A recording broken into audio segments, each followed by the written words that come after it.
నమస్తే బాక్సర్స్. ఈ సల్లికి పొద్దుగాలు లేవడానికి పెద్ద టాస్క్ అయిపోయింది బై. కానీ వెదర్ ఎట్లున్నా సరే మనం పొద్దుగాలు లేవాల్సిందే. ఇక లేచి ఫ్రెష్ అయ్యి గరం గరం కాఫీ తాగే కింద గణేష్ జీని మొక్కేసి ఇంకా సీదా గ్రౌండ్ కి వెళ్ళిపోయినా. నా బాడీ నన్ను మస్తు తిట్టుకుంటున్నట్టుంది. ఇక ఇప్పుడిప్పుడే రికవరీ అవుతున్నా జర నన్ను వదిలేరా అని. నేనేమో గిట్లా మోటివేషన్ డైలాగులు చెప్పుకుంటా నా బాడీ నేనే మింగుతున్నా.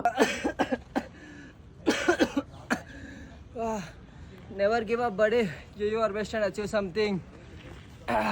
ఇంటికి వచ్చి గీ ఓట్ షేక్ చేసుకొని తాగిన. మళ్ళా మధ్యాహ్నం ట్రైనింగ్ కి రెడీ అయినా. ఇంకా ఇట్లా అజీబ్ గా బట్టలు వేసుకొని ఫస్ట్ ట్రెడ్మిల్ మీద ఒక 10 minutes రన్నింగ్ చేసిన. తర్వాత schedule running 2 minutes 4 rounds. And ఈ జాకెట్ వేసుకొని కింద చెమట ఎందుకు తీస్తున్నా అనుకుంటుర్లే, కొంచెం వేది దింపేది ఉంది. ఈ 14 కి అస్సాం లో ఫైట్స్ ఉన్నాయని చెప్పినా కదా, దానికి ప్రిపరేషన్. నా లైఫ్ లో ఫస్ట్ టైం ప్రాక్టీస్ లేకుండా ఒక ఫైట్ ఆడుతున్నా. ప్రాక్టీస్ లేకుండా అంటే ఒక 4 days ప్రిపరేషన్ తోనే ఆడుతున్నా. ఫీవర్ లేకపోతే నా ఫుల్ పొటెన్షియల్ తో ఆడుతుండే. Let's go body.